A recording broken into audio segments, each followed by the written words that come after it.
Kumusta po kayong lahat? Celebrity Chika Time po muna tayo at may inihanda po akong chika para sa inyo. Tara po't magchikahan na po tayo. May Mendoza, matindi ang ginawa sa Itbulaga kanina.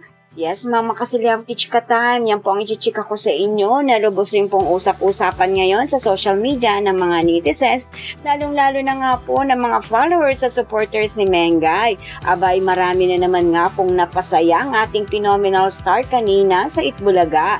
And of course, bago po tayo dumako riyan, ay nais ko po munang batiin mga timbahay, team abroad at mga seniors natin dyan. Shout out po sa inyong lahat at happy Monday po. Matapos nga po ang short vacation ni Mendoza sa Bangkok, Thailand, ay nagbalik Itbulaga na po ito ngayong araw ng Lunes. Yes po, at Lunes na Lunes nga po ay napakatindi po ng ginawang pagpapasaya ni Mengay sa mga fanatics ng Itbulaga, lalong-lalo na nga po sa kanyang mga followers sa supporters. Narito po at panuorin po natin ang aking tinutukoy na sobrang nakakainihit sa tawang ginawa ni Mengay.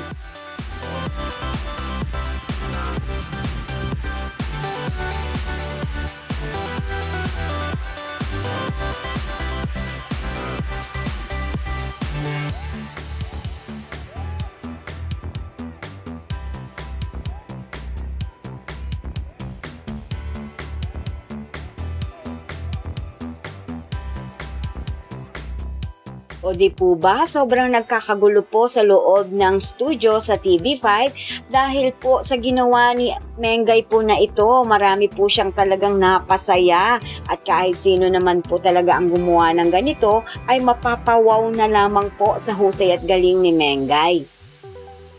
Yan po ang aking chika updates for today. Salamat po sa inyong panunood. Huwag po kalimutang mag-subscribe. Pwede po mag-comment sa ibaba. Basta wag lamang po harsh o nakakasakit sa isa't isa. Salamat po muli. Spread love, not hate.